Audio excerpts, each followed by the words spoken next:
সবাইকে কাঁদিয়ে না ফেরার দেশে চলে গেল অভিনেত্রী নুসরাত জাহান। টেরিপাড়ায় শোকের ছায়া। বিস্তারিত জানতে ভিডিওটি দেখুন। বাংলা সিনেমার প্রথম সারির নায়িকা অভিনেত্রী নুসরাত জাহান একসময় চুটিয়ে কাজ করেছেন। বর্তমানে সেভাবে কাজ করতে দেখা যায় না তাকে। সন্তান হওয়ার পর থেকে বাংলা সিনেমায় খুব একটা কাজ করেননি। নিজের অভিনয় দিয়েই বাংলা ইন্ডাস্ট্রিতে সাফল্য পেয়েছে নুসরাত, তবে তাকে নিয়ে প্রচুর সমালোচনা রয়েছে।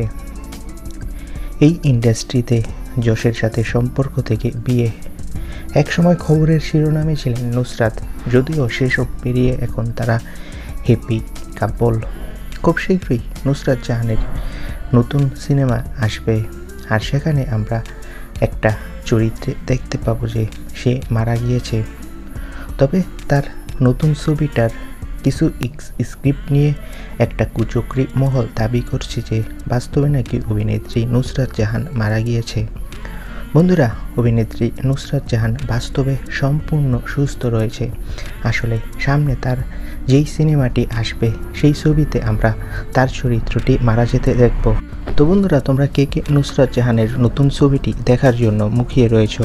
তোমাদের কার কার নুসরাত জাহানের অভিনয় ভালো লাগে কমেন্ট করে জানাও। ভিডিওটি ভালো লাগলে অবশ্যই একটি লাইক দেবে। তোমাদের সবাইকে ধন্যবাদ বন্ধুরা।